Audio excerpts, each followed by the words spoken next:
Hello. Hi, hello. Okay, a bit of a thinner audience than the opening plenary I moderated yesterday, but that is not all surprising when it is Friday afternoon, Disneyland's around the corner. It's a beautiful day outside, but we are going to make the next hour super fun and interesting. And we want participation from the audience. I see a couple of Canadians out there and non-Canadians. So this is your opportunity to take advantage of my incredible speakers and figure out what the heck's going on across the Canadian carbon pricing, carbon market landscape. Because as Managing Director at AIDA, the International Emissions Trading Association, I have the pleasure, the job of overseeing a number of markets around the world and programs, those that are super nascent, those that are more mature, those that are going through major modifications. But I'm based in Toronto, and I've chosen to stay in Canada all these years for a host of reasons, personal, but also Canada and climate policy and carbon markets never gets boring. Right? Never gets boring. There is a lot of action, a lot of innovation, but also plenty of uncertainty currently. Also Canada, as you will see momentarily in Alejandro's quick slides, I always point to Canada as that microcosm of the global carbon pricing landscape. You have a lot of different flavors, let's say, of carbon pricing across Canada, provincially and federally. So a part of the last couple of years has been about stitching it all together, which we're kind of getting there. So, but while also smacking down a lot of other climate policies that we'll talk a bit about, and incentives and investments and everything else. So that is what we're going to provide the kind of deep dive as we can get right now over the next hour.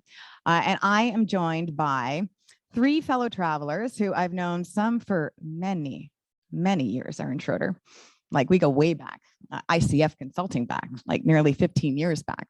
And so Aaron is the founder of Brightspot Climate, and Aaron has managing director, founder, really a leader for many, many years on monitoring, reporting, verification, quantification around climate for a host of different clients. And next we have Alejandro, and Alejandro is with ClearBlue Markets, Origination Manager. Has a number of different clients, industrials and beyond, who are navigating the Canadian compliance, pre-compliance landscape, also voluntary, the list goes on, CFS. And then we have Chelsea Erhardt, an environmental markets trader, Elbow River Marketing. We first met Capital Power, probably back in the day. So trader. So this is, if any of you were in the opening plenary yesterday, we had Judy Meltzer, who is Director General with the federal government, Environment Climate Change Canada. And she did a great job providing that government perspective around where things are on climate policy and carbon pricing. But this time we have private sector perspectives. And so we are going to talk, the good, bad, ugly, challenging, what's keeping you or your clients, right, up at night. And so let's start with Alejandro. And Alejandro does have a couple of slides, which thank you for last minute, to look at that broader carbon pricing landscape, a fabulous map that we always point to with ClearBlue, and then doing some of the just supply demand forecasts that the ClearBlue team has done. So after Alejandro, we'll go to Aaron and then Chelsea for their insights. Alejandro, over to you. Let's take a look. Oh, there we go. Everyone can hear me okay? Excellent. All right. So this is the map that Katie was referring to. As you can see, it's a complex overlay of really a patchwork, as we like to call it, of carbon pricing systems. You've got the federal system across Canada enforced in some certain provinces, and then each province has its own system that they've been developing over the past few years. And there's been a number of different dynamics around those programs, actually. Some with their own rules. There's hybrid systems as well.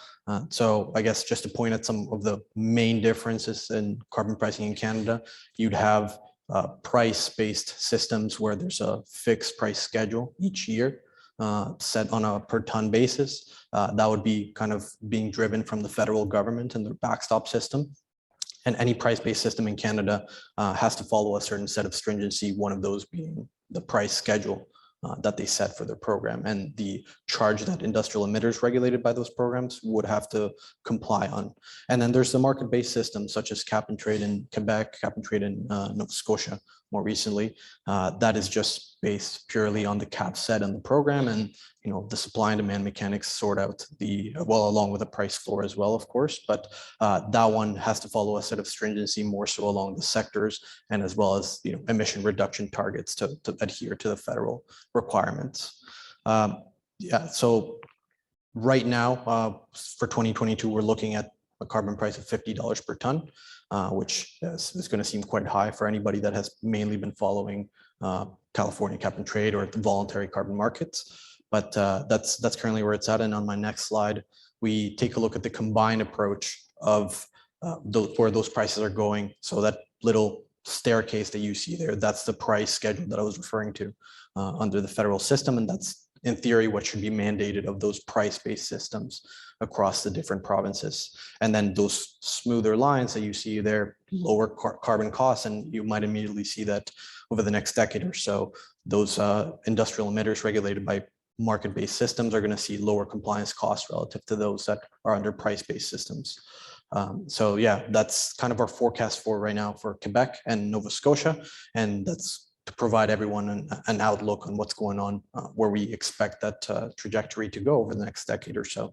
Lots of interesting mechanics and interactions between between all the programs. But before I start rambling on that, I'll pass it on to Chelsea. I think we're going to go next. Yeah. Oh, one sec. So this is pretty faint for those. And I just want to make it clear the step case, federal backstop, right? Yellow, gold, middle pale, WCI, yeah. Quebec cap and trade forecast. Absolutely. Navy blue, maybe. That's Nova Scotia. No, that's Nova Scotia cap and trade. Okay. Yeah, I will also preempt all the questions that will come. Can we have these slides after? Track Alejandro down. I have no doubt he's happy to share it. Absolutely. So before we actually pass it over to, we're going to go Aaron and then Chelsea after, but Alejandro, this time, well, last week, a little bit longer than a week ago, but the Canadian Emission Reduction Plan was dropped. 2030 ERP, major 271-page document, chock full of things. And so if you could just tease out some of the highlights related to pricing, markets, the things that kind of our community was drawn to in the emission reduction plan, that would, I think, be helpful for the audience to know. Yeah, absolutely. I mean, yeah, like you said, there's a whole bunch of things mixed up in there. I'd be lying if I said I went through the entire document in detail. But yeah, a couple of things to highlight on where they're allocating some of those budgets. Nitrogen-based solutions are going to be very, very important going forward, allocating some of that budget. Agriculture specifically, they have some of that budget specific there. As well as some of the other funding coming from these programs, such as revenues from the OBPS, for example, that is going to circle back to specific projects and emission reduction projects within industrial regulated emitters.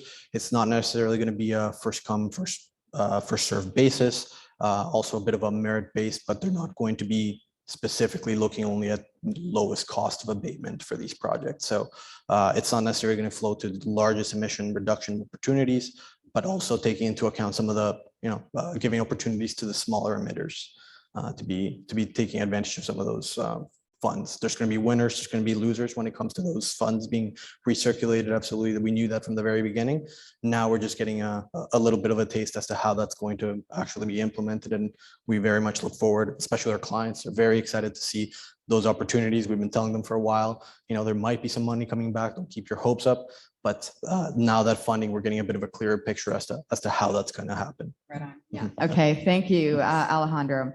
So Aaron Schroeder. Yeah.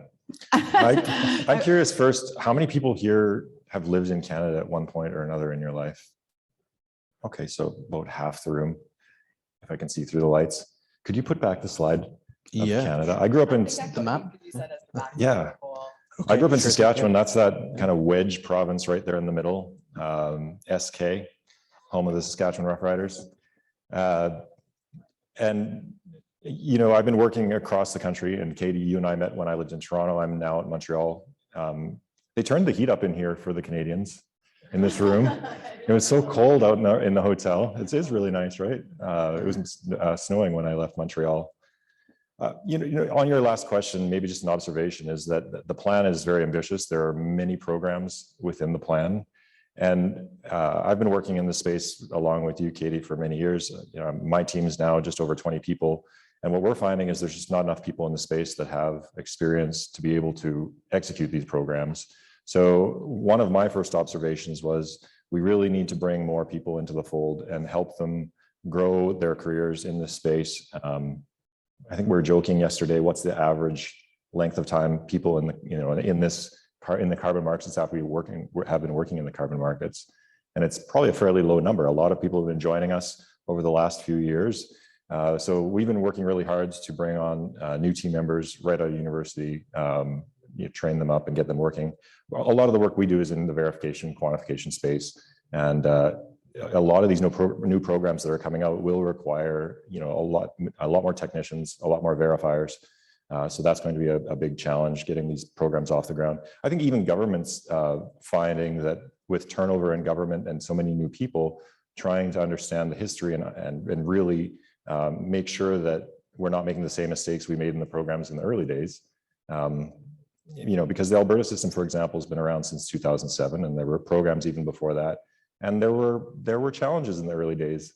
I remember the first verification I did back in 2007 in Alberta. We phoned Alberta Environment near the end of the verification because the guidance document they released for the program was relatively brief. And I said, so do you want a verification report for this program? Like, you know, the standard is the ISO standard, and that ISO standards didn't specify a verification report at that time.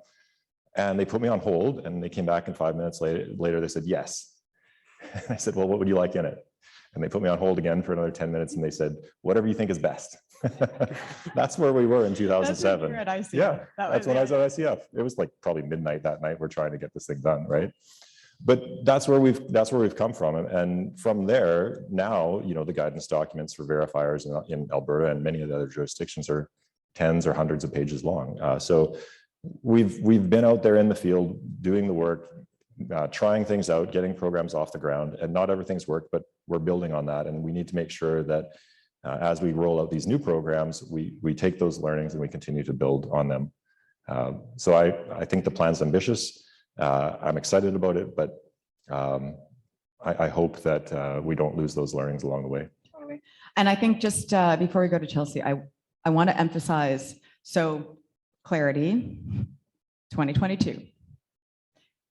2023, we don't know. Right. We really don't know. And so maybe if you want to just put a fine point, Aaron, on like the fact that we don't yet have that clarity around provincial equivalency, for lack of a better word, and the post-2022 landscape is really question mark, right? Right. So for those of you that haven't been watching Canada very closely, the federal government won a very important case at the Supreme Court that gave the federal government effectively jurisdiction to regulate in Canada on greenhouse gas emissions. And the provinces have stepped up to the plate, and many of the provinces, not all of them, as you can see on the map here, but many of the provinces have decided to attempt to achieve equivalency with the federal government. So the federal government has said, if your program is equivalent or more stringent than the federal plan, you can take over regulating in your province. But it's come with many strings, and one of those important strings is you must continue to be equivalent over time. So in 2023, that debate will be happening again with many of the provinces to ensure that the provinces are maintaining the stringency levels that the federal government wants to maintain. And there's a lot of uncertainty again around what the provincial programs will look like. 2023 is around the corner. Big decisions are being made today and tomorrow on investments to reduce emissions, and we don't know what the regulations might hold. So we're back in a state of flux in many of the provinces in the country. Chelsea, maybe just a bit of a retrospective about Alberta in particular. Aaron mentioned, like, we're going back 2007, right? Mm-hmm. Many of you already know this, but the first regulated greenhouse gas emissions trading system in North America. And as Aaron says, learning by doing, that was a slogan.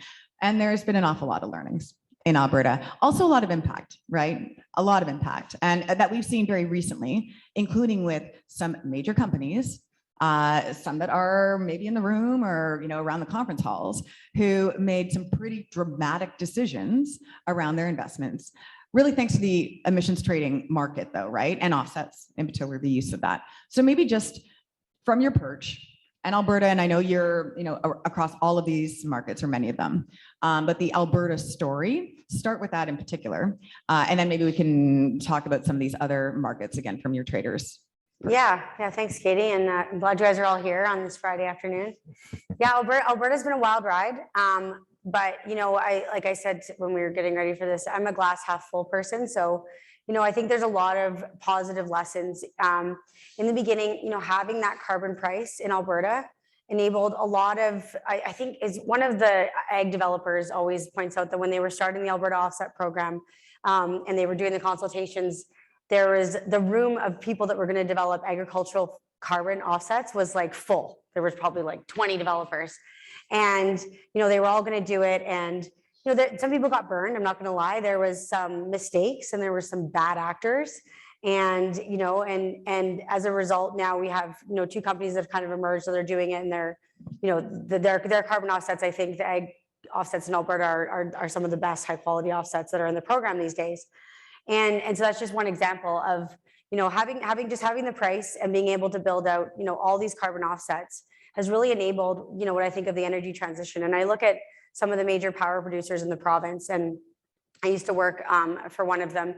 And, you know, when the carbon price was $15, you know, my job was just, you know, go buy as many of these offsets as you can, because, you know, we knew at some point the price was going to go up, and we were burning coal. And it's going to be a transition. You know, it's a very energy intensive province with our big natural resource base. And it was important to have a hedge on those future rising carbon prices. And so procuring, you know, carbon offsets from all variety of sources has enabled these companies to, you know, transition off coal and turn these plants off and maintain a hedge going forward, so that when the carbon prices goes up, it's not just directly hitting their bottom line. So I saw firsthand the importance of, you know, getting in early, buying the carbon offsets, having the portfolio, and being able to, you know, hedge forward the carbon price for these energy intensive power producers. And now it's a really exciting time. So, you know, for a long time, it was really, you know, three companies that held all of the carbon offsets, and mostly the power producers.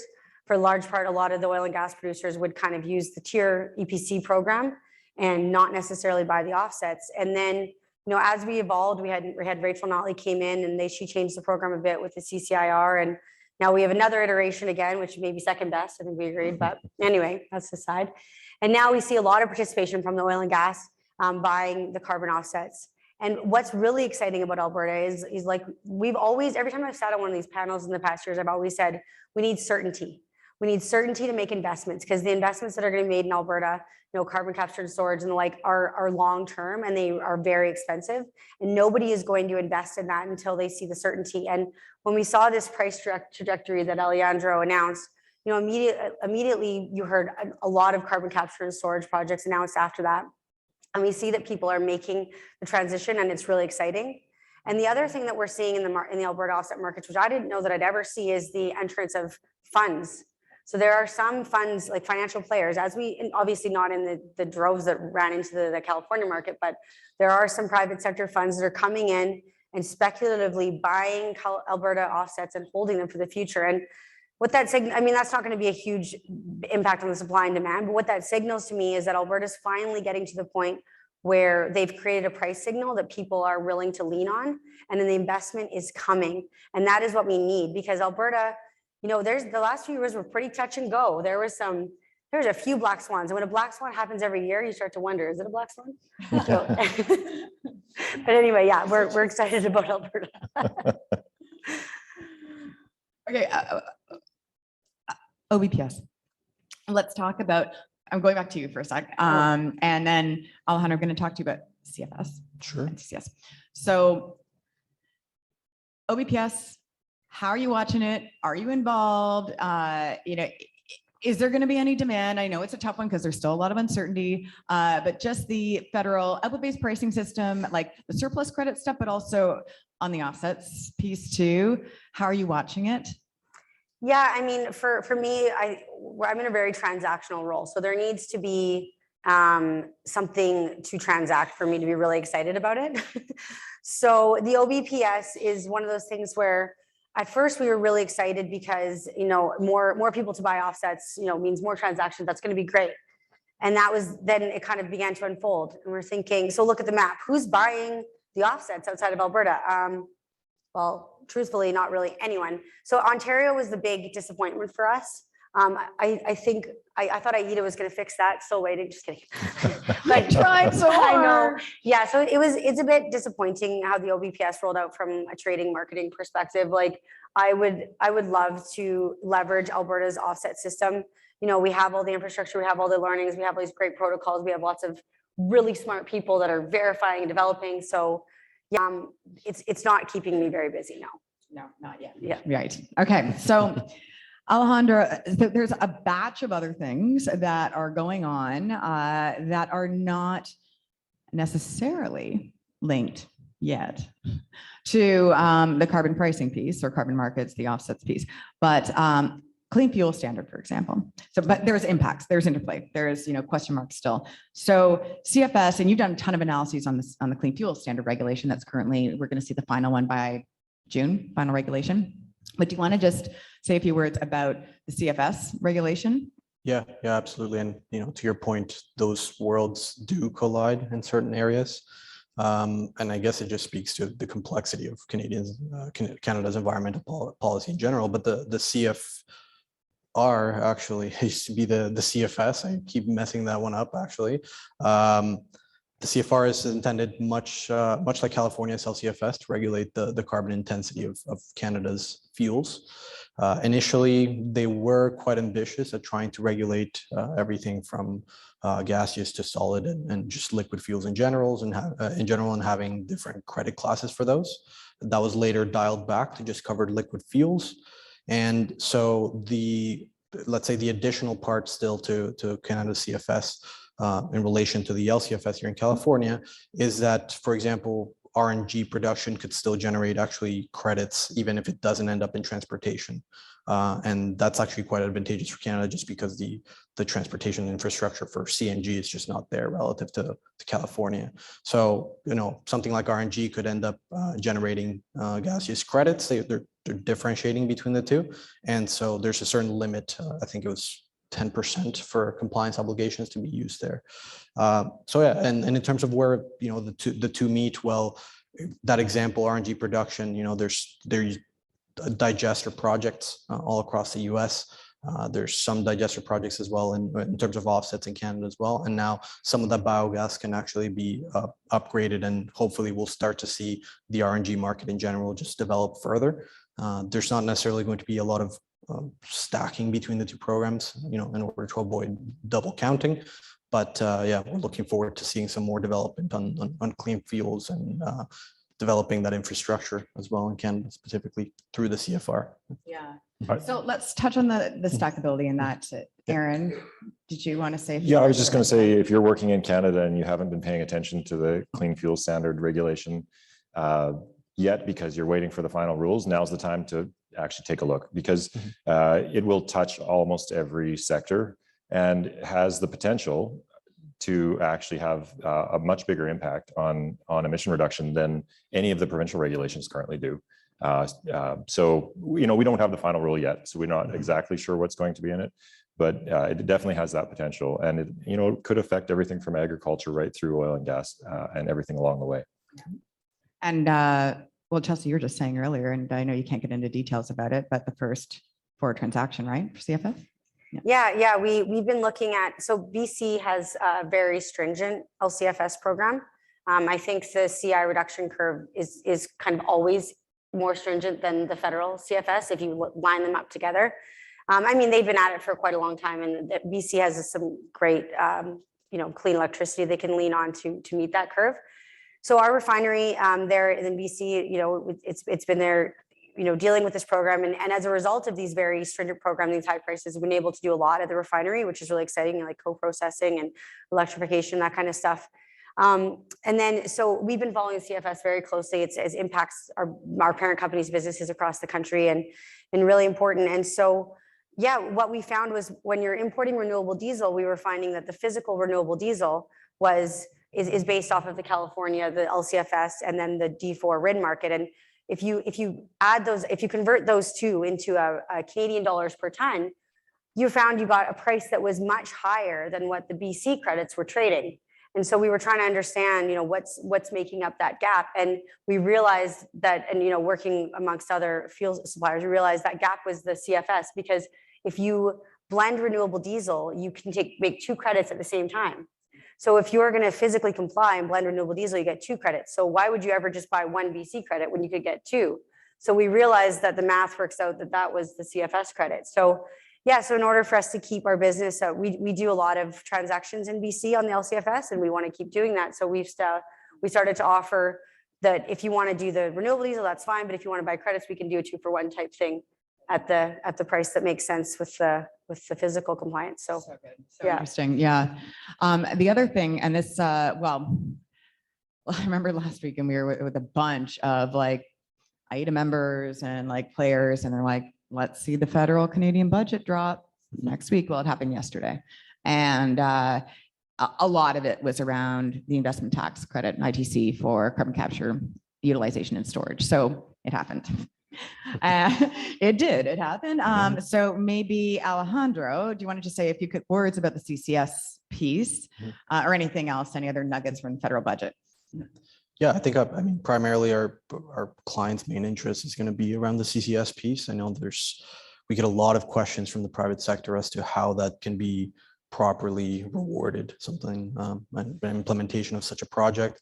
There's a bit of a mix, across these regulations as to, whether that reduces your cost of compliance versus not. And I believe that's the reason in Alberta why you can generate offsets from such projects in the first place. But in terms of the tax credit specifically, yeah, like you said, it dropped earlier this week, last week. Yesterday. And so we're going to be seeing, a lot of incentives for such projects, 60% for direct air capture, 50% for all other project types. And that would include anything, well, specifically geological sequestration is going to be incentivized from these tax credits, as well as capturing in products such as cement, which we are getting a lot of interest from clients and project developers and buyers of offsets as well. We've seen a few methodologies start recently, I think in Gold Standard, for example, a new methodology for cement capture. So definitely a lot of focus around the space. And I think the tax credit is going to go much further to incentivize these projects, which are very much needed in Canada. So we were talking earlier about, let's just imagine for a while. Let's just think, what if Alberta were to do a cap and trade system? But there are all these consultations are happening right now, and some really important ones are going to be happening soon, including right now, currently federal methane out there, discussion paper for consultation, federal methane, clean energy standard out there for consultation. We are going to be consulting very heavily soon on the design of an oil and gas cap, right, federally. So let's just imagine our world. Like, what do you think? I know I threw a lot out there at you, but thinking about our world in the audience and like carbon markets and flexibility and tradable instruments, and what would be nice for the federal government of the provinces can maybe even like cooperate on in the world of all these other pretty critical and also potential demand sources, right, for these units. So you're saying, like, if I could make a wish upon a star? Like if Tinkerbell had some pixie dust and said, "Ooh, how would..." I see. Well, I want to pick up on the first point that you made first, but maybe before I make some guesses or some aspirational thoughts. But there are a lot of consultations coming on, and we're being asked. And I think a lot of times these consultations come up, and you just don't have time in the day. But it's vitally important that everybody here that's engaged in the market gets engaged in these consultations, because government doesn't have all the ideas. And even government doesn't even know what's going on in the next province over sometimes. So we have to be engaged and make sure that the best ideas, the cream is rising to the top, if you will. I grew up on a dairy farm. You did, Saskatchewan dairy farm. So make sure that happens. And I'm calling on everyone here to make sure that you take a little bit of time out of your day to engage in those consultations and bring those ideas forward. And what are those ideas? Yeah, let's think outside the box. I think what I've seen happening between the provinces and the federal government recently is some of the provinces just saying, well, the federal government won the court case, we'll just have to do what they say, and not pushing back and saying, hey, we have some other ideas. We don't have to necessarily, go down this path exactly the way that you're prescribing the program. What if we approach this a little bit differently? And I've thrown that idea out in Alberta before, because in Alberta, a lot of people say, well, why is the cost of compliance in Quebec so much lower than it looks like it's going to be here in Alberta? And then, try and help people understand that they have a cap and trade system and it's different than the system in Alberta. And they say, well, we don't want a cap and trade system, but realizing that a lot of people don't really understand what a cap and trade system is. If we call it a cap and invest program. Well, right, exactly.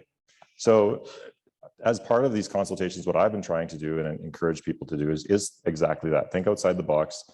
Throw some ideas out there. That's what I think that we've been good at doing that in Canada. Look at this patchwork. We've been throwing all kinds of ideas around for the last number of years. So get those ideas into government and engage. Did you want to say anything about that? Because I do want to open it to the floor. I know there's some good people in the audience who might have some good questions, or want to just put up your hand, and then we have Betty who has a microphone. Matt? Oh, Mike. Mr. AV? Oh, thank you.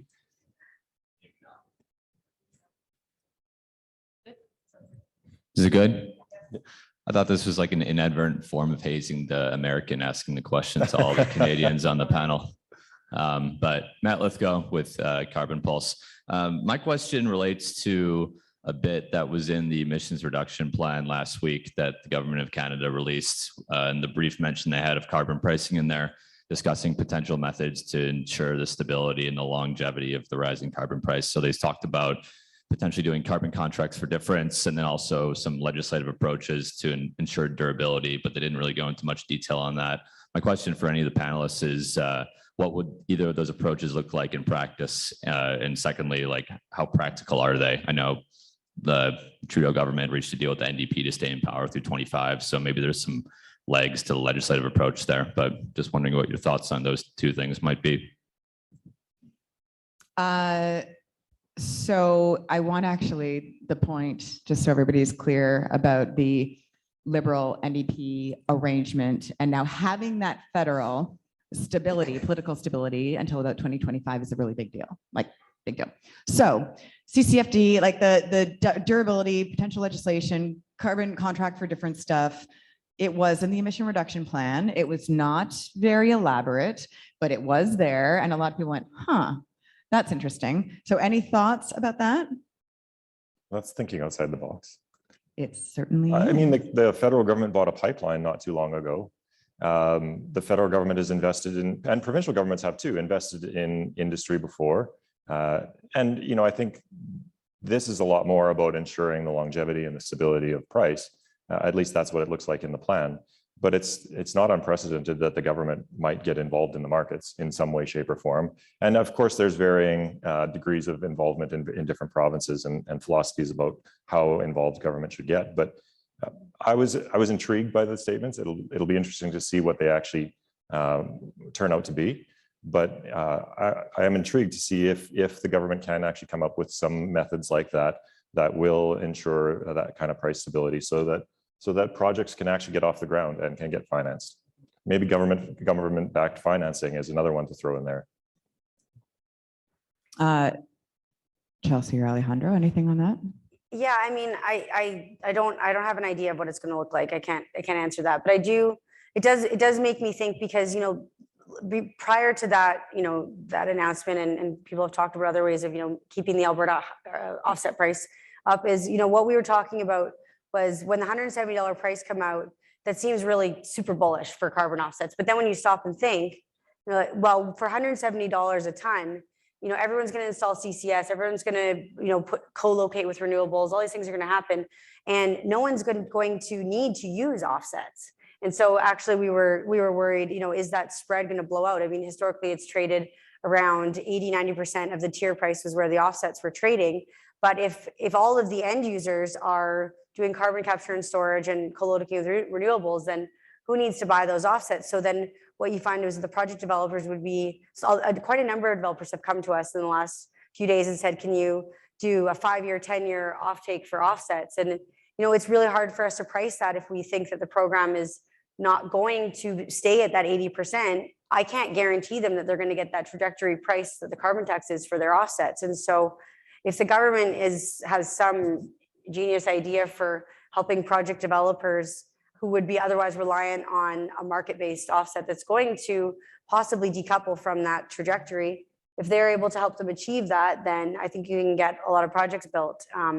Or the other alternative I suggested was if they just tighten the Alberta program, but we'll wait and see. Could happen as well. I think that it's vague for a reason, that they really are going to be doing a lot of thinking and consultation. And I think that there's a lot of people who have just been pointing to, okay, CCFD, carbon contract for difference, in the European context, the UK context, right? And it will not necessarily just be like adoptable to like the Canadian context. So I think that over the coming months or year, I have no idea what the timeline looks like, at least for the CCFD kind of thinking, you're going to see a lot of optionality pieces that come out from various groups. And it's certainly something to watch among many other possible, you know, instruments or mechanisms for this. On that, Corinne, can you one second, Corinne, and then I think it's actually going to be a nice segue. I wanted to ask about the voluntary landscape though, because, you know, we've obviously been focusing on the compliance, pre-compliance stuff, but like every other place in the world, the voluntary markets, there's stuff going on in Canada as well. So, you know, maybe just from, again, your perch, like the latest voluntary world in Canada, or what kind of the outlook is, and then Corinne will go to you. Okay. Maybe Chelsea, actually. Yeah, I think for a long time, voluntary in Canada there's a little bit on the BC carbon registry, but it was really all about the CSA registry, which was, it is the cheapest to deliver voluntary project. I mean, it's more of a listing service than a registry. Registries provide a lot of quality, kind of, they have, you know, protocols and they check things, there's verification. The CSA was kind of like, get it done, listed on there, no questions asked. Maybe that's just a market perspective. Anyway, but now what we're seeing, like ACR has their IFM protocol for Canada, and so, you know, there's going to be there's a project listed on there already, but it's going to be available for trade either later this year. We saw, you know, the big coast project was announced on the BCS. So I think from a charismatic perspective, you know, nature-based credits, I think Canada is huge opportunity. And I think buyers are going to really, you know, there's a great story to tell. And yeah, I think it's just only going to grow from here. So, yeah. BC attempted to get whatever the word is, equivalency with Corsia, and didn't achieve it in their first stab, but, you know, potentially could take a run at it again. I've heard other provinces talking about, you know, what could we do to spur on the voluntary market, recognizing that those credits would probably not stay in the province. So, you know, develop a new export commodity. It looks pretty attractive for a provincial government, especially some of the smaller ones. So there's a lot more churn, especially in the last couple of years. We've seen it go like this since, you know, I don't want to date myself or us, but it's certainly going in the right direction, or in the upward trajectory now. We're getting old. No, but you're right. Like that's, and at the provincial level, like questions about, okay, the voluntary market, and like, so we talked the federal offset protocol system, right? Output-based pricing system, the federal protocols, we have 2 that have already gone out for consultation, draft form, landfill gas, advanced refrigeration. We're going to be having, you know, another batch of improved forest management and enhanced soil organic carbon and livestock that are going to be coming 2022, 2023. But at the same time, the provincial, like protocols that are being developed or modified, like it's a big deal and something to watch, right? Including those with potential like real supply, as you say, and co-benefits that buyers voluntary might be really interested in. Corinne Boone, it's your question. I'm rethinking what I want my question to be, given that I only have one now. So I guess just maybe a couple comments. We need to remember that Canada seems to, has a history of being quite schizophrenic in these voluntary markets. And I say that in a good way, because, if you recall, like the 1990s and late 90s, early 2000s, there's a whole bunch of voluntary activities happening in Canada. There was a big pilot emission reduction trading program. There was a big federal government program as well, which led to some amazing protocols, which then were used in various parts of North America, et cetera. I think it's interesting to see in Canada, the way that federal monies are being used to set up climate investment funds, for example, through the low carbon economy fund. And, so those are helping municipalities to get, their ducks in order and invest in climate projects that may or may not be voluntary or may not be compliance. And I think there's a lot of expertise in the country of Canada, including all of you that are up there on the stage and a whole bunch of other people that once we start to get a little bit more certainty on the compliance side, we'll just go and run with this, right? And probably a lot of people have been doing a lot. And then on the voluntary side, Great Bear is a good example. Had to be revised, for example, in BC, but other provinces have been looking at how do we use that, nature-based solutions. A lot of Indigenous communities are trying to figure out how to do culturally and significant projects in the voluntary space that fit with their ethos that can be sellable in the market, which there's a huge demand for now. So I sort of think, everybody looks at Canada and says, there's all these allowance things happening. There's some provinces don't even want to get into the offset market. New Brunswick, Nova Scotia, like, I don't really want to do that right now. Let's just go to, to do auctions. But there's a lot of possibilities in Canada. And I think we need to remember that. We sometimes get overshadowed, but a lot of great skills. And so it wasn't really a question. I had a question before, but now it's just a comment. And I'm glad to be back in that space with all of you as well. Thanks. Welcome back. I missed you. Corinne Boone's been in the space for a long This is a really important point. And I think, we get accused of not tooting our own horn often enough. So maybe we should do that just for a second. Calgary, Alberta has the highest proportion per capita of engineers in North America by far. And Alberta is often blamed of not diversifying its economy. But if you look at what's happened in Alberta with the funds that have been coming in since 2007, and just the diversity and complexity of projects that have been funded through the fund, now Emission Reduction Alberta, and that's just one example. There are many other funds, and there will be new funds under the Clean Fuel Regulation that will be formed with monies coming in from that regulation. The innovation that's occurring is outstanding. If you haven't taken a look at some of these websites to see some of these projects, if you've got a few minutes, just scroll through and take a look at some of the amazing innovation that's occurring.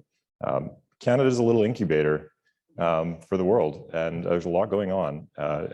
Don't really get the recognition all the time, but exporting a lot of knowledge and skill. And well, we were talking about this earlier, and I guess, if we were to go down the line here, and it's like, what are some of when you look at the landscape, and there's like a whole rainbow of innovations that you say, gosh, that could be so replicated or exportable as like kind of the best practice.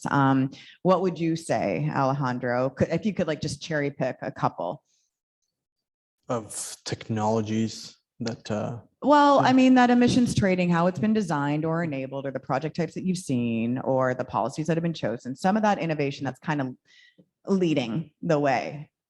Yeah, absolutely. I mean, I would actually go back to the meeting of voluntary and compliance markets, and I know that to your point, there's a lot of opportunities there. People are looking at. I've had a lot of discussions around Great Bear in specific. Like what can we do with those credits that are kind of just sitting there locked, and so can it flow out into the voluntary market? We've had discussions of retiring within that specific registry. So a lot of interest in Canadian projects. We have clients, from Japan, from Asia, who have told us specifically, we want Canadian offsets. We just, need to be able to access them, and whether they're compliance, whether they're voluntary. Of course, there's a price consideration around that, but there's interest around offsets coming out of Canada. And frankly, what we discussed, not necessarily a specific project type, but for all project types in general, the optionality will be key for anyone developing a project there, right? It's going to have to be, it's kind of like a moment for project developers right now, holding their breath to see, what can we do right away with once those protocols come out. Perhaps, we can register them into the voluntary and build some sort of optionality into our contracts to actually re-register into the federal offset system, for example. I know that the Fed offset regs actually kind of had some sort of implied flexibility around that being re-registered from other offset programs, not necessarily voluntary, but it might actually include that. So nothing specific, just the optionality and being able to leverage all the great work that has been done, all the thinking around these regulations, perhaps some fungibility around. There's been a lot of work around the federal offset system that there's lower and lower demand coming from the program itself, and so we wouldn't want to see a lot of 3 years of work on the protocols and the regs going to waste on that. So just leveraging all that. Totally. And Chelsea. Yeah, well, I think the offsets in the project's amazing, but also linkage. Like we did an international linkage. If we can do more linkage and get more of these programs working together. So the shining example, obviously Quebec and California, like it's great. I think that more programs should link. And then of course we've got Nova Scotia sitting out there on its own and struggling a little bit, in the nicest way possible. If it could just link, like I feel that so many problems would be solved. And so I think if more of the world could agree to do international linking of programs, like from a trading perspective, that's just a very elegant solution. I always say, like, the WCI, hello. Yeah. And from my vantage point, like where we are working with different actors all over the world, and this is private sector and investors, and it's governments all over the world, and they're like, WCI, like that kind of potentially has it going on, especially now in the world of like, we now have an Article 6 Paris Agreement rulebook, right? That still there's a ton of work to do, but there is certainly a possibility that how California and Quebec use WCI as the model for a 6.2, right, bottom up international border linkage, that the rest of the world could be like, okay, that could be the model of how, in terms of like corresponding adjustments and accounting and avoidance of double counting between two countries and a linked program. Like it's pretty solid. Right. And it is something that many people are looking at. So we have about 8 minutes left. Any other questions from the audience or comments? Karen. Thanks, Betty. Just as an example, right? How tough is this question going to be? No, it's not. It's just a comment and reflection that's reaffirming what you're all saying. So in January, well, first they had interviews. So the Simpson School of Policy at the University of Calgary is really taking on what's happened in Alberta. Like, why are we having so much trouble getting motivated again? And they did a relationship with Tilburg University out of the Netherlands. Tilburg University is a bit of a think tank, and they were looking at how the farm to fork legislation in Europe and really getting the whole European Commission cap formed for carbon farming in there was, look at Alberta, we could learn. And so we interviewed, I dragged Bob Savage out of retirement and said, okay, stop selling real estate because you need to be on the panel. So this is internal like Canadian stuff. It's Canada stuff. It's Canada stuff. Like but Bob, 8 people are like, oh, Bob Savage. Who implemented ESCR, who implemented CCRI, or who implemented TIER, right? So they're just so interested to understand what they could do and bring over to Europe under the Common Ag Policy for carbon farming and what makes it work on the ground. So this is an example of just export and transfer of knowledge that hopefully will get linkage and alignment. The other thing I just add here is that contract for differences. That's exactly what Australia is doing with their reverse auction bids to try to get financing on the ground. And they've deployed it like 1.5 billion. But there's no soil organic carbon, nothing is happening in Australia under the land-based stuff, not for lack of trying, but there is, as we talked about, Katie, the $4 billion program on natural climate solutions and Environment Canada climate change, they will have a reverse auction facility. So, and it's probably going to be. It's definitely baked in there. Oh yeah, there's already Saskatchewan entities going to access that facility with reverse bid on grasslands conservation. While you have the mic, sorry, I think it's worthwhile.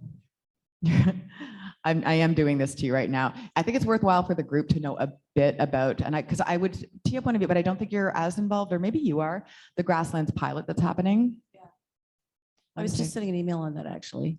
Okay. So we got programming under the CAP in Canada, which is the ag policy framework between provinces, and so federal grant money.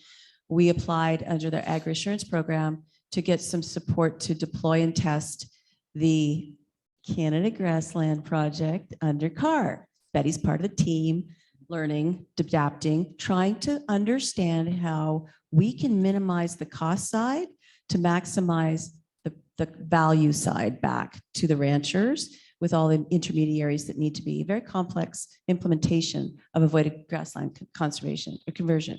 And so it's going well. Year one just wrapped up, have a ton of learnings. And now we are moving forward on tweaking to, do we have to have an expert go out every 6 years, or do we have a digital tool that can do an ecosystem health assessment, right? So those kinds of the modernization of these protocols to bring in the digital tools, to bring in the assessment tools that can be done from space or drones or whatever, because there's a lot of momentum in the land-based space around that. That's what we're working towards. Did you want me to talk about anything we're trying to move that grasslands protocol? Because it's on the Fed list. They want to look at the avoided conversion of grasslands mechanism in the federal offset system, but that's not until like 2020, whatever, 3-4. Yeah. It's a good example of a project on a voluntary registry, voluntary program that's going to be used to show the regulators, what works and what doesn't work, and how they can bring that into the system. Not unlike how the protocols entered some of the regulatory systems in the state that we're currently sitting in, right? So that's happening and there's numerous examples of that. The Grasslands project is a great example. Let's talk methane for a sec. And because that's another one that, not only because with Sharm el Sheikh, so Egypt, that's where the next COP is. So just that region of the world. Okay, Harry, you're next. So oil and gas in particular, but like the energy transition and markets for energy transition, and a part of that, like just major methane targets, right? And how to lean into some of the experiences around methane. That a lot, like Alberta kind of has it going on a little bit. Do you want to say something about just the methane experience in Alberta? I mean, we've been involved in verifying a number of projects that are methane related, specifically in the oil and gas sector. And I think it's a success story where the offset system has spurred a lot of growth and change and investment so that emission reductions can occur. And then the regulator came along a few years later and said, now we're going to regulate. The technologies have now been proven. We can now regulate so that the early actors were able to generate some revenue, but everybody else is going to have to pick up their socks. So in this year and again next year, the directives related to methane emissions in the oil and gas sector are being tightened. The government's now working on, the government of Alberta and Saskatchewan are both now working on what will the next round of tightening be, probably 25, 26. But a great success story for offsets and how they were able to move things forward and give people a little bit of opportunity to recover some costs before the stick came out and the cost was just implemented. And like that, and that's like kind of like, I don't know if it's Canadians being modest, but like around the world, not many people know about that story, right? Yeah, and we're talking megatons of reductions, so it's not small. Yeah, and relatively like cheap, right? Like it's easy. It accelerates the action. So, okay, Harry. Thanks, Katie. Harry Horner at CaliforniaCarbon.info. I know you haven't got a box of Kleenex tissues next to you, Katie. Are you gonna ask about Harry? Maybe, yeah. So for context, back in 2017, maybe 2016, Ontario was looking to join the WCI market, and we actually did a conference co-hosted with IETA directly on that topic. There was huge interest and great momentum, and it made a lot of sense to a lot of people. Are there discussions or suggestions in that state, perhaps looking at Quebec's carbon price you can see it 35 Canadian dollars, $50 proposed in Ontario, a cheaper, more effective cross economy program. Are there strong voices in Ontario starting to suggest similar things? And how well positioned are those voices to actually maybe make a difference or pull things back? I'm sorry if it's a painful question to answer. It was actually, we had already had a bit of a therapy session, but a prep before. And I was like, should I bring Ontario up? I don't want to, end this on a downer, but it's a great let's question. Put some spin on it then. Let's put some No, spin on it. it's a positive spin. I like where you're going with this. So first, Chelsea. Ontario, we lived and breathed it together. We survived. But in all of this like good news talk around like, ooh, the leadership, the innovation that's happening in Canada, it's like we also have the story, like textbook case of what not to do in Canada. And that's Ontario and cap and trade. And just like, anyway, so experience textbook, like what not to do. And then also like you are deep into Ontario, like with the industrials and stuff that are like, oh, wow, what we had wasn't too shabby, I right? can speak a bit as to the voices. Yeah. Right. So Chelsea, you first and then Alejandro. Yeah, just really quick. I mean, I think the Ontario was working. Everybody was ready to go. There was investment coming in. And what they did was essentially, I don't even have to say anything to anyone. Like, just look at the map. Was it a good idea? Frankly, no. We should have kept the program. But it's about whether there are voices or suggestions pointing back in that direction, whether it's possible.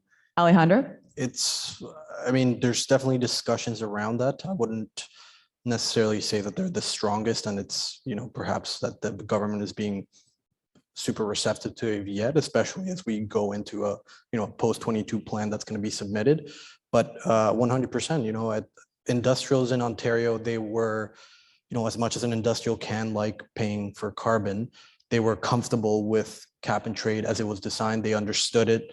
I know we gave a lot of support to these industrials to kind of be prepared for it and develop strategies around it. And, later on it was pulled under the rug. So it just goes back to the uncertainty now facing Canadians. And so they often go back and say, well, internally, not necessarily a very public, strong voice, but they'll say, some of the major emitters say, why can't we go back to a cap and trade program? We understood that.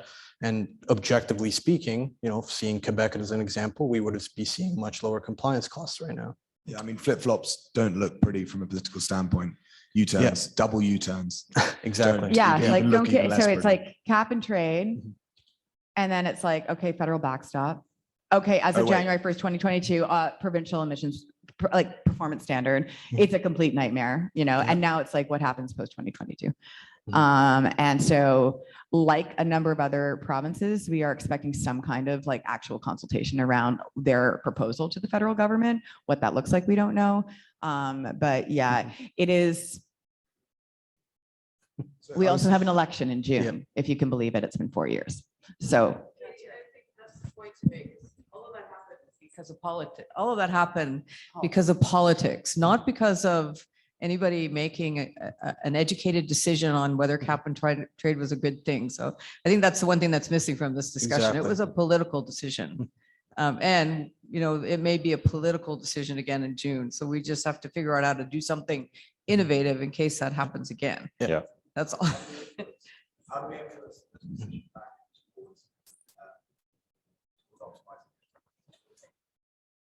Well, let's meet outside for a drink after and let's huddle and figure it out. Yeah. Thank you all so much for joining us on a Friday afternoon with the beautiful sun in Disneyland around the corner. But I told you that was fun, right? That was awesome. So Great thank time. you so much, Thanks, Katie. Aaron, Thanks, Katie. Alejandro, Chelsea, NACW, and all the organizers who work their tails off, Betty and your team. Thank you so much. And just a round of applause for